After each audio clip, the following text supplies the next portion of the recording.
Unit number second and unit number third.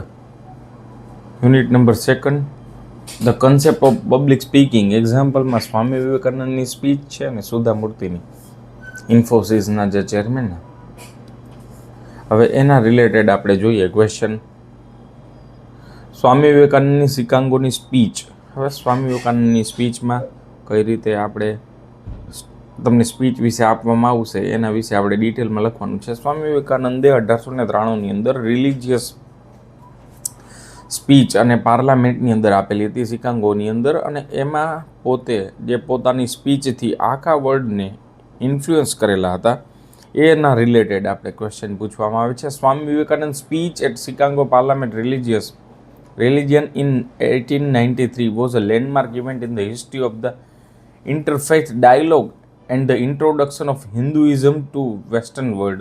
Western વર્લ્ડની જે હિન્દુની સંસ્કૃતિ વિશે છે એ સમજાવવા માટે આ સ્પીચ છે એ સૌથી અગત્યની હતી. His message of universal tolerance, acceptance and the pursuit of inner spirituality continuous inspire and guide people world wide. એટલે જે આપણા આંતરિક શક્તિઓ છે ઉજાગર કઈ રીતે કરવી, યોગની શક્તિઓ કેવી રીતે ઉજાગર કરવી, હિન્દુઇઝમનો રોલ શું છે કોઈ પણ ટાસ્કને કમ્પ્લીટ કરવા માટે, એના રિલેટેડ સ્પીચ જે આપેલી. જે મેઇન સ્પીચનો મેઇન મોટિવ શું હતો, બધા ધર્મમાં અલગ અલગ રીતે સમજાવવામાં આવેલું છે, પણ એ ધર્મનો મેઇન મુખ્ય સ્ત્રોત તો એક જ છે. એ સ્ત્રોત વિશે સમજાવેલું અને હ્યુમાનિટી વિશે, હ્યુમનના કન્સેપ્ટ વિશે સ્વામી વિવેકાનંદે સમજાવેલું. એના વિશે on September 11, 1893 Swami Vivekananda address the parliament of world. ધર્મના બધા મોટા મોટા અનુયાયીઓ આવેલા હતા, મોટા પાર્લામેન્ટના મેમ્બર પણ હતા. હિઝ ઓપનિંગ વર્ડ્સ, એને બધાને ખ્યાલ છે, sister in brothers of America. એને શરૂઆત જ ત્યાંથી કરી, બહેનો અને ભાઈઓ અમેરિકાના. Receiving a standing ovation and set the tones for the speech. પછી એને શરૂઆત કરી, બધા ઊભા તાળીઓથી એને વધાવ્યા. શું કામ? કારણ કે એનામાં એ હમ્બલનેસ હતી. એ હમ્બલનેસને જોઈને એ બધા વિચારમાં પડી ગયા કે ભાઈઓ તથા બહેનો ધ્યાનથી સમજો. હવે એ સ્પીચમાં કઈ કઈ બાબતો ધ્યાનમાં. Universal tolerance. Vivekananda emphasise the importance of tolerance and accept of all religion. બધા ધર્મને સ્વીકારવા જોઈએ, સારી બાબતોને સમજવી જોઈએ, અને એ શું કહેવા માગે છે એનું ઇન્ટરપ્રિટેશન કેવું છે. Emphasise all paths lead to the same truth. બધા એક જ સત્ય તરફ, સત્યના માર્ગ તરફ લઈ જાય છે, એ એને સ્પીચમાં સમજાવેલું હતું. Hinduism acceptance of diversity. Hindu ધર્મ છે એ બધા ધર્મની ડાયવર્સિટીને સ્વીકારે છે. Spoke about Hinduism embraces diversity in belief and practice and highlighted the Hindu concept of એકમ સત વિપ્ર બુદ્ધ વદંતી, which means truth is one, the wise call its various name. ધર્મ એક જ છે, ધર્મ અને એનું સત્ય એક જ છે, બધા એક તત્વને પામમાં છે, પણ એના અલગ અલગ વાઇસ એટલે ડાહ્યા માણસો અને અલગ અલગ રીતે ડાયવર્સિફાઈડ કરેલા છે, એ હવે સમજાવવા માગતા હતા. યોગા અને મેડિટેશનનું મહત્વ એને સમજાવેલું. Vivekananda introduce western audience to the concept of yoga and meditation is a tool for spiritual growth. Meditation દ્વારા પણ જો આધ્યાત્મ તરફ જઈ શકાય એ પણ ત્યારે એને સમજાવવું એના સ્પીચની અંદર. કનેક્ટનેસ ઓફ ઓલ રિલિજિયસ. બધા ધર્મો એકબીજા સાથે જોડાયેલા છે, બધાનો એક જ પાથ છે, એક ભગવાન, એક તત્વને પામવાનો, તો એના વિશે સમજાવેલું. વેસ્ટર્ન અને ઇન્ડિયનને કેવી રીતે એને ઇન્ફ્લુઅન્સ કરેલા હતા. It brought attendance to Hinduism and Indian spirituality, paving the way of Indian western interest in yoga. વેસ્ટર્નમાં પણ યોગાનું ઘણું બધું મહત્ત્વ વધી ગયું આ સ્વામી વિવેકાનંદની સ્પીચ પછી અને એના જે મંતવ્ય પછી. Vivekananda message of religious tolerance and universal acceptance remains relevant in today's multi cultural world. એને બધા ધર્મને આવરી લીધા, બધા ધર્મ વિશે કીધું અને બધા ધર્મનો મુખ્ય હેતુ શું છે એ પણ એને સમજાવી દીધું એની સ્પીચની અંદર.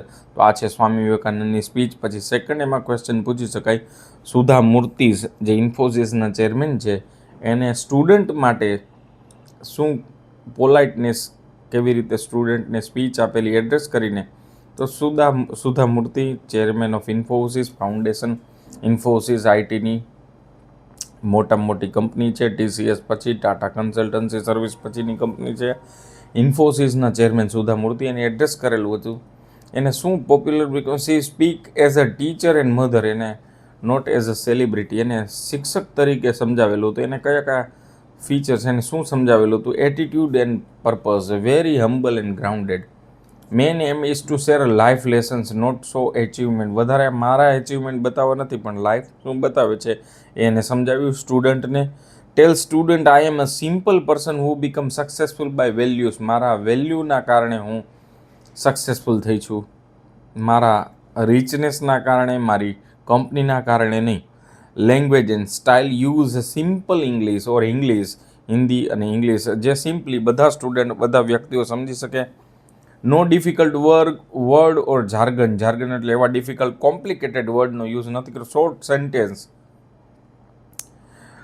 Like be curious always, money comes and goes, value stays. Money આવશે જતી રહેશે પણ વેલ્યુ હંમેશા આપણી સાથે રહેશે, એવું એને કોટ કરેલું હતું. Student from any background understand easily સમજી શકે. કોર મેસેજ શું આપેલો હતો? Focus 4 value. સિમ્પ્લિસિટી હોવું જોઈએ આપણું વર્ક, હાર્ડવર્ક ઉપર ફોકસ કરવું જોઈએ, ઓનેસ્ટી અને ગિવિંગ બેક. આપણે જ્યાં સોસાયટીમાંથી કમાઈએ છીએ એને 10% સોસાયટી માટે પણ યુઝ કરવા જોઈએ, એવું સુધા મૂર્તિનું સ્ટુડન્ટના એડ્રેસ કરીને સ્પીચમાં સમજાવેલું હતું. સ્ટોરી ટેલિંગ મેથડ, એને બધી જે મેથડ જે છે સમજાવવાની કોઈ પણ વ્યક્તિને, નાનાથી એજથી લઈને મોટા એજના વ્યક્તિઓ પણ સમજી શકે. સ્ટોરી ટેલિંગનો એનો મેઇન પર્પઝ હતો. મેઇન પર્પઝ વ્યક્તિઓને કન્વે કરાવવા માટે. 90% of her speech is personal story. Example, selling books to door at the age of 10, giving Infosys job to a poor boy, એને પુઅર બોયને પણ જોબ અપાવેલી. Learning from village woman. Story create emotion plus memory. એનું humour and રિલેટેબિલિટી, એટલે એનું રમૂજ જેવું વ્યક્તિત્વ હતું. સાઉથ ઇન્ડિયન ફૂડ એને ફેસ્ટિવલ, ફૂડ જે છે એને મહત્ત્વનું ફૂડ. પછી એના હસબન્ડ છે નારાયણ મૂર્તિ, અને રિલેક્સ બિહેવિયરની અંદર એ પોતે ટોટ કરાવતા સ્ટુડન્ટને. Delivery and body language, smiling face, soft voice, gesture minimum, ઓડિયન્સનું ઇન્વોલ્વમેન્ટ થાય એ સમજાવતા હોય ત્યારે. Practical talkative, clearance.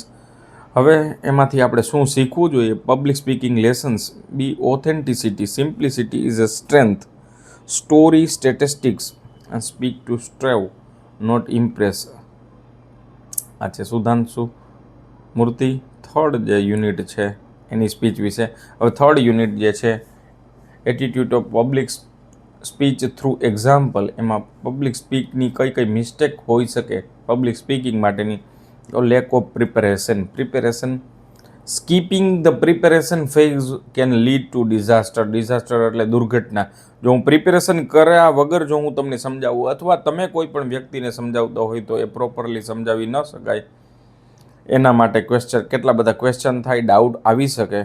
Take the time to research your topic. મારે ટોપિક તમને સમજાવવું હોય તો એના વિશે ડિટેલથી એનાલિસિસ કરવું જોઈએ, અને પછી એ ટોપિક વિશે તમને સમજાવવા જોઈએ, તો જેનાથી તમને અને સામેવાળા ઓડિયન્સ, ટાર્ગેટેડ ગ્રુપને કમ્ફર્ટેબલ રહે. પુઅર બોડી લેંગ્વેજ, મોટાભાગે બોડી લેંગ્વેજ પ્રોપર ન હોય તો પણ મેસેજ પ્રોપરલી કન્વે ન કરાવી શકાય. ઓવર રિલાયન્સ ઓન નોટ, મેં પ્રોપર નોટ બનાવેલી હોય એમાં જોતો જાવ અને સમજાવતો જાવ તો એ પ્રોપરલી મેસેજ કન્વે ન કરવા માટે જનરલ નોલેજના આધારે, જનરલ ટેન્ડન્સી અને એપ્રોચના આધારે જો હું મેસેજ કન્વે કરાવું તો એ પ્રોપરલી સમજાવી શકાય.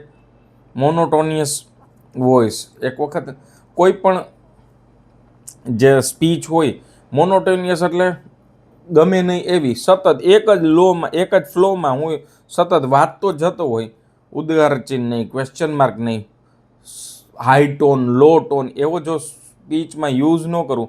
ખાસ ધ્યાન આપજો. તો એવા જો સૂચના આપવી હોય ત્યારે એ જો સૂચના પ્રોપરલી ન આપવામાં આવે તો ખાસ ધ્યાન આપજો, કાલે રજા છે તો એને મોનોટોનિયસ વોઇસ કહેવાય, જેના કારણે પબ્લિકને પ્રોપરલી સમજાવી ન શકાય, મેસેજ કન્વે ન કરાવી શકાય. ખાસ ધ્યાન એવી રીતે જો સમજાવવામાં આવે તો પ્રોપરલી સમજાવી શકાય. લેક ઓફ ઓડિયન્સ, મોનોટોનિયસ એટલે હાવ રિજિડ, જે avoid speaking in monotonous tone that puts the value your audience sleep. વાંચતા જ જતા હોય કે ફ્લો વગરનું, કાંઈ ટોન નહીં, હાઈ ટોન નહીં, લો ટોન નહીં, ફૂલ સ્ટોપ, કોન્સ્ટન્ટ વાંચતા જતા હોય તો એમાં તમને સમજવાની અને કોઈ સ્પીકરને ટાર્ગેટેડ ઓડિયન્સ ગ્રુપને મજા ન આવે.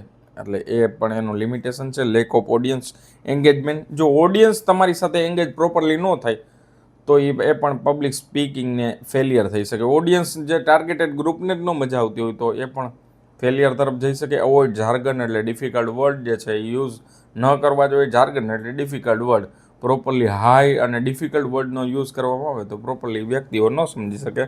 ક્વેશ્ચન થર્ડ છે the 3 P's of public speaking. કયા ધ્યાનમાં રાખવા જોઈએ? Preparation, practice and performance. Preparation fundamental step છે. કોઈ પણ સ્પીકિંગ હોય એ પ્રિપેરેશન દ્વારા પ્રોપરલી તમે કન્વે કરાવી શકો. એની અંદરના અલગ અલગ ફેઝ છે. અન્ડરસ્ટેન્ડ યોર ઓડિયન્સને સમજો કે મારે FY BCom તો FYના BComનું કેટલું નોલેજ છે, કેવી રીતે મારે સમજાવવા જોઈએ. સેટ ક્લિયર ઓબ્જેક્ટિવ, મારે ઓબ્જેક્ટિવ સમજવો જોઈએ. થર્ડ છે થોરોલી રિસર્ચ ધ ટોપિક. મારે જે સમજાવવું હોય એના ઉપર ડિટેલથી રિસર્ચ કરવું તો હું પ્રોપરલી મેસેજ કન્વે કરાવી શકું. સ્ટ્રક્ચર યોર સ્પીચને સ્ટ્રક્ચર એટલે પ્રોપર ઓર્ગેનાઇઝ વેની અંદર મારે પ્રેઝન્ટ કરવી જોઈએ. ક્રિએટ કમ્પેલિંગ વિઝ્યુઅલ્સ, ફોર્સફુલી જે સમજવા આવી શકાય એવા નહીં, મારે ઇમેજ દ્વારા, એનિમેશન દ્વારા સમજાવવું જોઈએ.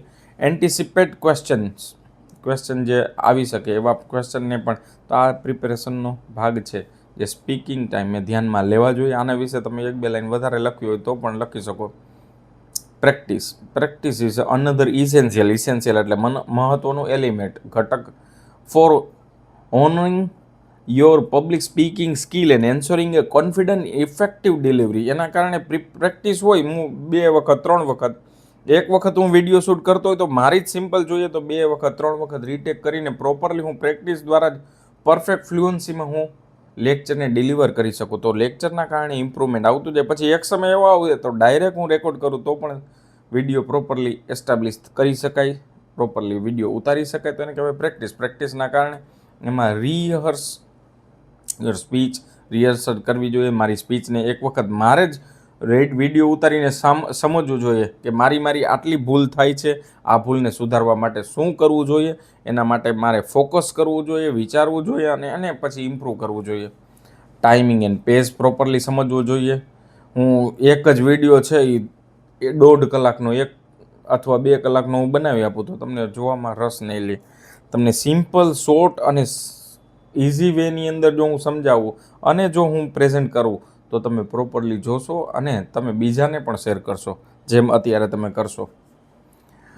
સિકિંગ ફીડબેકને પણ તમારે ફીડબેક જોવા જોઈએ કે મારો જે મેં વિડીયો ઉતારેલો છે અથવા હું કાંઈ મેસેજ આપું છું અથવા હું કાંઈ સમજાવું છું, તમને સમજાય છે? Are you getting or not what I mean to say? મેં જે સમજાવું છું તમે પ્રોપરલી સમજો છો કે નહીં? એ પ્રોપરલી જનરલી લેક્ચરર જે છે અથવા પ્રોફેસર છે અથવા પબ્લિક સ્પીકર છે એ જનરલી ઘણી વખત ક્વેશ્ચન પૂછતા હોય, તમને પ્રોપરલી સમજાય છે કે નહીં?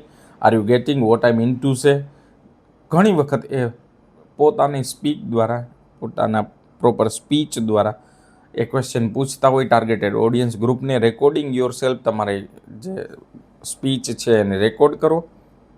અને લાસ્ટમાં જોઈનિંગ પબ્લિક સ્પીકિંગ ગ્રુપ અને ક્લબ. અને નો પ્રોપર ફાવતું હોય તો પબ્લિક સ્પીકિંગના કોર્સ અને કોમ્યુનિટીને જોઈન કરો. Presentation. The presentation is a result of preparation અને પ્રેક્ટિસ. હવે મારે પ્રેઝન્ટ કરવું છે એટલે પ્રેક્ટિકલ વેની અંદર establish a connection with audience. પ્રેઝન્ટેશનથી પ્રોપરલી ઓડિયન્સને સમજાવી શકાય. Practice technique, effective language, pursue technique and maintaining enthusiasm throughout the speech are essential element for delivering the perfect speech. Practice કરતો હોય અને ટેકનિક એવી મારે ડેવલપ કરેલી હોય તો હું પ્રોપરલી પ્રેઝન્ટ પણ કરી શકું. Learn to adapt to a situation, કોઈ પણ એવી સિચ્યુએશન થાય, એક્ઝામ્પલ તરીકે હું સ્પીચ આપતો હોય અને કોઈ પણ અવાજ એવો થવા માંડે અથવા કોઈ પણ એવા સિચ્યુએશનમાં જો લાઇટ જાય તો મારે ઓડિયન્સને કેવી રીતે કેપ્ચર કરવા, એ પણ મને કોઈ પણ સિચ્યુએશનમાં મારે ટાર્ગેટેડ ઓડિયન્સ ગ્રુપને ત્યારે એવી પ્રકારની એક્ટિવિટી કરાવવામાં આવે, એવા પ્રકારના જે મારા એક્સપ્રેશનના બેઝ ઉપરથી હું ટાર્ગેટેડ ઓડિયન્સ ગ્રુપને કનેક્ટ કરી શકું. એના પછીનો લાસ્ટ ક્વેશ્ચન થર્ડ અને પછી લાસ્ટ એક ફોર્થ, જે એક્સપ્રેશન ઇન પબ્લિક સ્પીકિંગ, 5 માર્કની અંદર પૂછી શકાય. એક્સપ્રેશન, વર્બલ અને non verbal communication is a powerful tool to enhance your public speaking skill. Action speak louder than words. Action આપણે કહીએ, સર રેઝ યોર હેન્ડ, તમારા એક ક્વેશ્ચનના કારણે પછી તમે એવા નાના મોટા એક્સપ્રેશન સમજાય છે, હા, તો તમે ફેસ્યુઅલ એક્સપ્રેશન જે નોન વર્બલ છે, તમે બોલતા નથી પણ ફેસ્યુઅલ એક્સપ્રેશનના કારણે તમે સ્પીકરને પણ સમજાવી શકો, અથવા તમારે કંઈ નાના મોટા ક્વેશ્ચન હોય એ તમે પણ પૂછી શકો. Sir, I have a question about your preparation અથવા અબાઉટ યોર પ્રેઝન્ટેશન, તો જે તમે ક્વેશ્ચન પૂછી શકો, તેના કારણે જે સ્પીકર છે એને પણ ખ્યાલ આવે કે આવી રીતે મારે આ પ્રોબ્લેમને મારે ડીલ કરવા જોઈએ. Facial expression impact perception and message delivery, એના કારણે એને મને સમજાય કે નહીં, ફેસ્યુઅલ એક્સપ્રેશન કોઈ વ્યક્તિને હું સમજાવતો હોય ને પ્રોપરલી ન સમજાય તો મને ખ્યાલ આવી જાય ફેસ્યુઅલ એક્સપ્રેશન જોઈને આ વ્યક્તિ નથી, પરસેપ્શન એટલે એને સંવેદના, આમાં નથી મજા આવતી, પછી કરીએ, આમ ફેસ્યુઅલ ડલ થઈ જાય ફેસ્યુઅલ એક્સપ્રેશન, તો એના કારણે ખ્યાલ આવી જાય કે પ્રોપરલી એ વ્યક્તિ સમજતા નથી. તો એક્સપ્રેશન છે એ પણ ઇમ્પોર્ટન્ટ અને ક્રુશિયલ એલિમેન્ટ છે. While public speaking, speaker are evaluated for their quality by all kinds of behaviour. Facial expression are just a part of one equation. Facial expression are one of the most visible and expressive forms of non-verbal. Visible એટલે દેખી શકાય અને expressive non-verbal બોલ્યા વગર તમે express કરી શકો, તમારી ફિલિંગને એક્સપ્રેસ કરી શકો through the end intention as well as influence. How your audience perceive your, for example, a smile can show confidence. સામેવાળા વ્યક્તિઓ સમજાય છે ને તો પ્રોપર સ્માઇલથી જો જવાબ આપે તો આપણે સમજી શકાય કે સામેવાળા ટાર્ગેટેડ ઓડિયન્સ છે એ પ્રોપરલી મને સમજે છે. Facial expression can be used to great effect in presentation.